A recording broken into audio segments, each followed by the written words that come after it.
अस्सलाम वालेकुम। इंशाल्लाह आज हमारी टॉपिक होगी कोल्ड वॉर। ठीक है, चलें अब हम स्टार्ट करते हैं। आज का लेक्चर जो है ना ये बड़ा इम्पॉर्टेंट है। ठीक है, कोल्ड वॉर।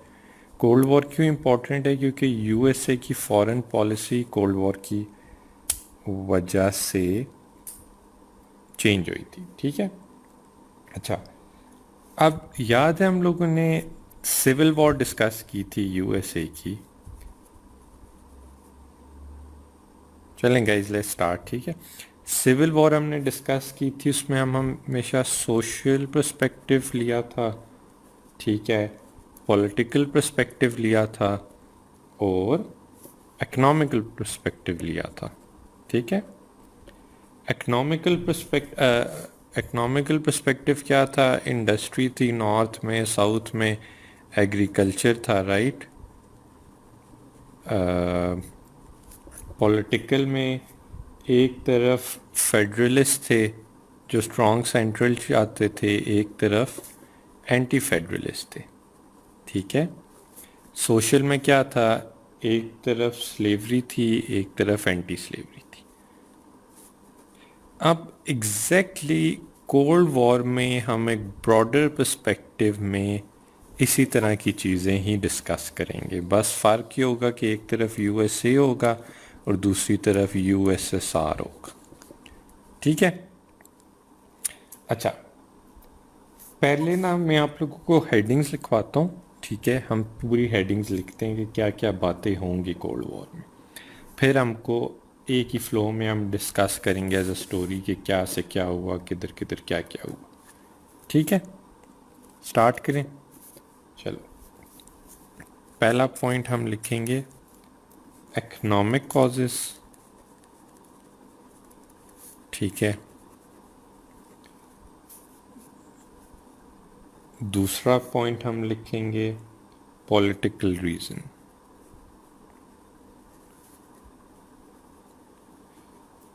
अच्छा, पॉलिटिकल रीज़न में डेमोक्रेसी वर्सेस अथॉरिटिज्म होगा, सही। और इकोनॉमिक कॉजेज में आप कर सकते हो, एक तरफ कैपिटलिज्म है, दूसरी तरफ कम्युनिज्म है। ठीक है, अच्छा, थर्ड पॉइंट क्या होगा? थर्ड पॉइंट होगा सोशल रीज़न। सोशल रीज़न क्या हो सकते हैं? सोशल रीज़न ये है कि एक तरफ ओपन सोसाइटी थी, open society like free trade, कोई गवर्नमेंट की तरफ से कोई रिस्ट्रिक्शन नहीं, ह्यूमन राइट्स वगैरह भी। दूसरी तरफ ऑप्रेस्ड लिबरल्स थे। ठीक है, लाइक फ्रीडम ऑफ स्पीच नहीं थी। चौथा पॉइंट हम लिखेंगे ट्रस्ट डेफिसिट। ट्रस्ट डेफिसिट, अच्छा, ट्रस्ट डेफिसिट में क्या है? बेसिकली यूएसएसआर एंड यूएसए एक दूसरे को ट्रस्ट नहीं करते थे। ये भी आगे हम डिस्कस करेंगे ये सब चीज़ें डिटेल में। ये भी मैं आपको की बुलेट्स लिखवा रहा हूँ। ठीक है, फिर पांचवा पॉइंट है, उसे कहते हैं ब्रिंक मैनशिप। ठीक है, इसका क्या मतलब है कि वॉर इस एक्सटेंट में आ जाते थे कि वॉर बस स्टार्टिंग ऑफ वॉर होने लगती होती थी यूएसए और रशिया, लेकिन फिर एकदम से डिफ्यूज़ हो जाती होती थी सिचुएशन। या आगे हम इवेंट्स डिस्कस करेंगे कौन कौन से ऐसे इवेंट्स आए जिसमें ये सब कुछ हुआ। ठीक है, अब हम शुरू करते हैं mainly discussion. Cold war start किस तरह हुई, क्या टॉप, किस तरह सारा सिनेरियोस बने। अच्छा, अब इधर आप हेडिंग डालो कोल्ड वॉर एरा की। ठीक है, कोल्ड वॉर एरा क्या? कोल्ड वॉर एरा ये बेसिकली एक टर्म दी थी, इंग्लिश राइटर था, उसका नाम था 1945 में उसका नाम था जॉर्ज ऑरवेल। इसने एक आर्टिकल लिखा तो उसमें उसने कोल्ड वॉर की टर्म दी थी, ठीक है। दूसरा पॉइंट आप लिखो, लास्टेड फॉर 45 ईयर्स, ठीक है। और तीसरा पॉइंट होगा basically halt the advances of communalism. अब इसका रीज़न क्या है? इसका रीज़न ये है कि वर्ल्ड में डीकोलोनाइजेशन शुरू हो गई थी, मतलब कि बहुत सी फ्री कंट्रीज़ बनना शुरू हो गई थी, ठीक है। अब वो फ्री कंट्रीज जो थी वो वीक और वॉल्नरेबल थी, तो यूएसएसआर और यूएसए उन्हें इन्फ्लुएंस करना शुरू हो गए थे। इन्फ्लुएंस डरा धमका के भी होता है और सॉफ्ट पावर पैसों के थ्रू भी होता है, ठीक है। अब हेडिंग तो कॉजेज ऑफ कोल्ड वॉर। अच्छा, कॉजेज क्या थी? पहला ये आप लिखो कि सोवियट्स ने, यूएसएसआर जो है, उनने लेफ्ट विंग गवर्नमेंट पूरे ऑलमोस्ट ईस्टर्न यूरोप में फैला दी थी। ईस्टर्न यूरोप में, ठीक है। फॉर एग्जांपल ये यूरोप है, ठीक है, यहाँ से रशिया वगैरह शुरू होता है, ठीक है। तो उनने ये वाला जो जगह है ना, ये वाला सारा, इधर जितने मुल्क छोटे छोटे ये वो बने हुए थे, इधर उनने अपनी इन्फ्लुएंस वाली गवर्नमेंट्स बनाना शुरू कर दी। ये काइंड ऑफ एक बफर जोन बना दी उनने कहा, ताकि इधर से फ्रांस वगैरह हमारे पास आ ना सकें, यूके, इधर रशिया था, ये बफर जोन बना दिया, ठीक है। दूसरा ये आप कॉज लिख सकते हो कि division of Germany, division of Germany. Germany को वेस्ट एंड ईस्ट जर्मनी में डिवाइड कर लिया था। वेस्ट जर्मनी यूएसए और ब्रिटेन के पास था, ईस्ट जर्मनी यूएसएसआर के पास था, ठीक है। अब ये हुआ कि यूएसए ने एक फॉरेन पॉलिसी, उनका प्रेसिडेंट था ट्रूमैन, उसका नाम था, ठीक है, प्रेसिडेंट ट्रूमैन यूएसए का। इसने एक फॉरेन पॉलिसी दी, कंटेनमेंट पॉलिसी। कंटेनमेंट पॉलिसी क्या है कि हमने कम्युनिज्म को फैलने से रोकना है, कंटेन करना है, ठीक है। पहला अब ये हुआ कि इन लोगों ने एक कॉन्फ्रेंस की, यूएसए ने बाकी यूरोपियन मुल्क के साथ मिलके, उसे कहते हैं ब्रेटन वुड्स। ये यूएसए में एक जगह ब्रेटन वुड्स कॉन्फ्रेंस उसे कहते हैं। ब्रेटन वुड कॉन्फ्रेंस में ये था कि ये हुई थी 1944 में आपके। इस कॉन्फ्रेंस में उन लोगों ने फाइनेंशियल इंस्टीट्यूशंस बनाए थे, फाइनेंशियल इंस्टीट्यूशंस, ठीक है। इन इंस्टीट्यूशंस में उनने एक वर्ल्ड बैंक बनाया और एक आईएमएफ बनाया, international monetary fund. World bank का क्या काम था कि development in third world countries करनी है, ठीक है, थर्ड वर्ल्ड। और आईएमएफ का क्या था कि आपने एक्सचेंज रेट को रेगुलेट करना है, ठीक है। अब आपको भी पता है आईएमएफ में यूएसए सबसे बड़ा इन्फ्लुएंसर है, और वर्ल्ड बैंक में भी, और यहाँ पे रशिया यूएसएसआर की कोई इन्वॉल्वमेंट नहीं है, ठीक है। एज अ थ्रेट ये रशिया को गया था कि यार इन लोगों ने हमारे बगैर बनाए, ठीक है। अच्छा, नेक्स्ट पॉइंट आप ये लिखोगे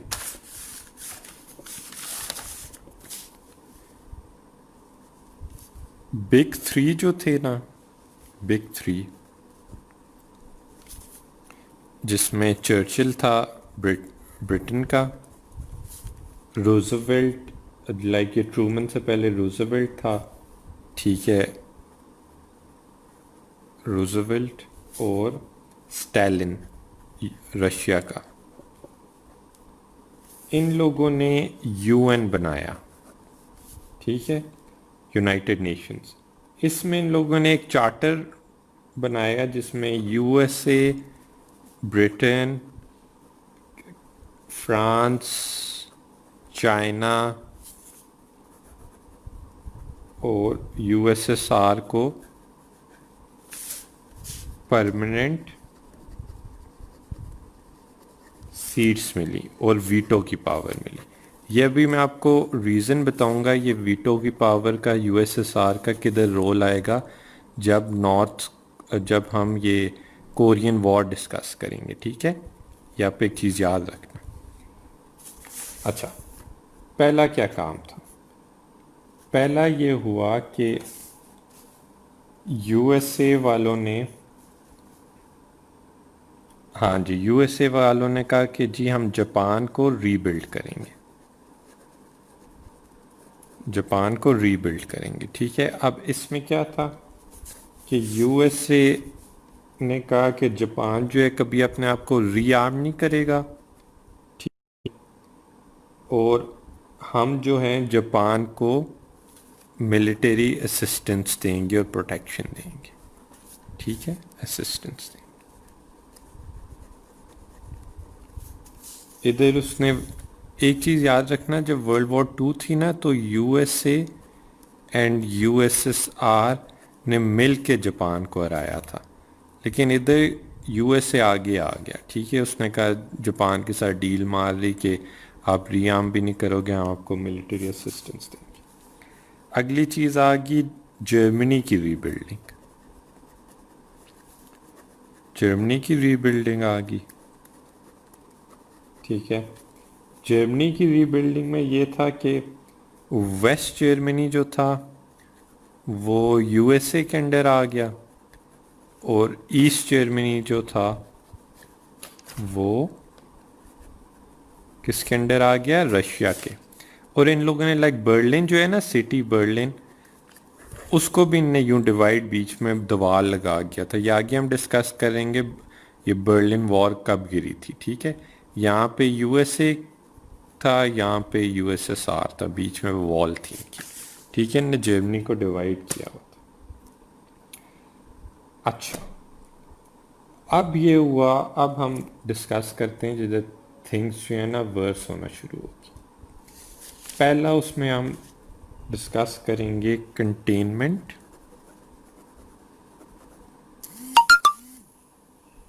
containment and containment and martial plan, ठीक है, कंटेनमेंट एंड मार्शल प्लान, ठीक है। अच्छा, कंटेनमेंट एंड मार्शल प्लान में क्या था? बेसिकली चर्चिल जो था ना, उसने एक स्टेटमेंट दी थी, या आप बाय कोट लिखो, कोट करो, एक आयरन कर्टन क्रिएट हुआ है, iron curtain is created across continent. जो मैंने पीछे बफर जोन की बात नहीं की थी, ये वो कह रहा था कि ये रशिया ने आयरन आयरन कर्टन बना दिए अक्रॉस द कॉन्टिनेंट। तो इधर लाइक यूएसएसआर के पास, मैं आपको ये भी बता देता हूँ कंट्रीज आयरन कर्टन में कौन कौन सी थी। ईस्ट जर्मनी थी, ठीक है, पोलैंड था, हंगरी था, ठीक है। ये कंट्री मुझसे प्रोनाउंस नहीं होती, इसकी आप स्पेलिंग लिख लो यार, यूगोस्लाविया, आई थिंक यूं ही इसको प्रोनाउंस करेंगे। अच्छा, फिर यूगोस्लाविया था, यूगो, फिर यूक्रेन था, फिर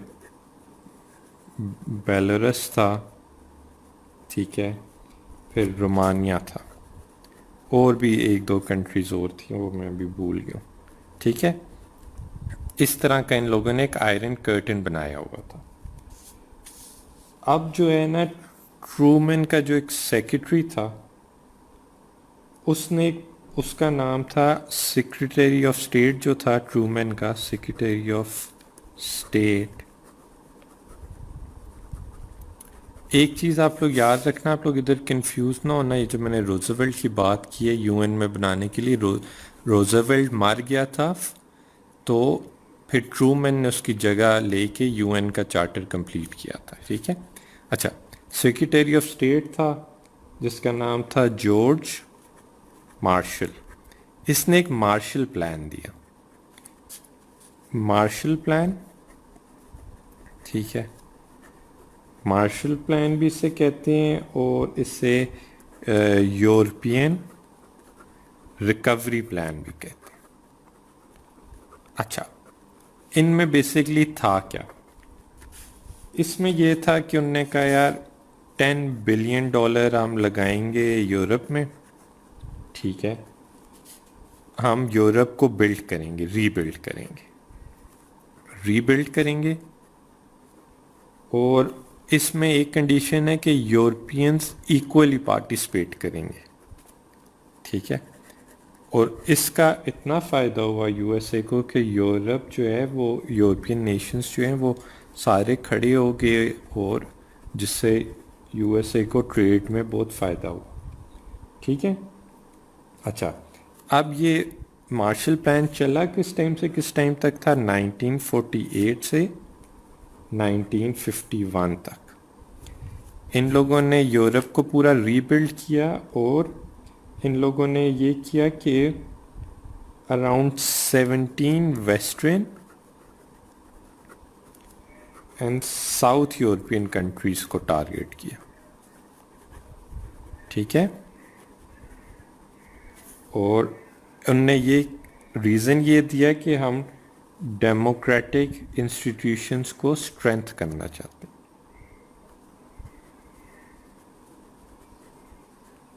को स्ट्रेंथ करना चाहते, ठीक है।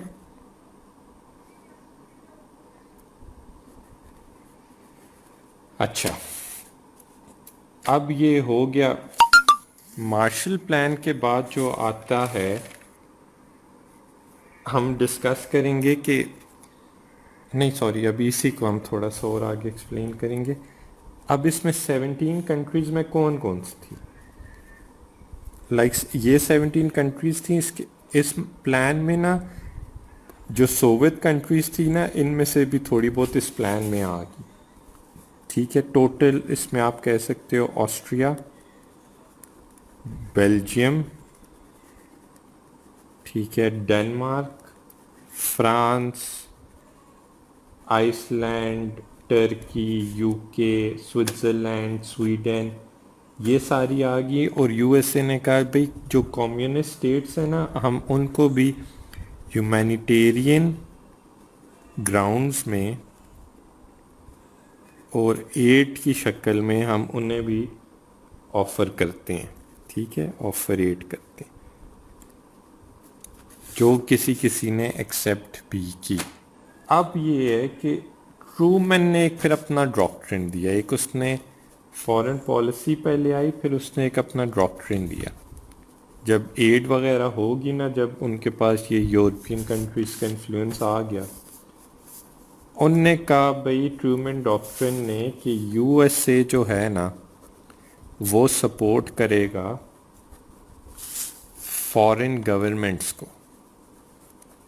अच्छा, किन फॉरेन गवर्नमेंट्स को, सवाल ये पैदा होता है, उन फॉरेन गवर्नमेंट्स को जो, जिनके अंदर रेजिस्टेंस आ रही है, किन से, आर्म्ड माइनॉरिटीज़ से।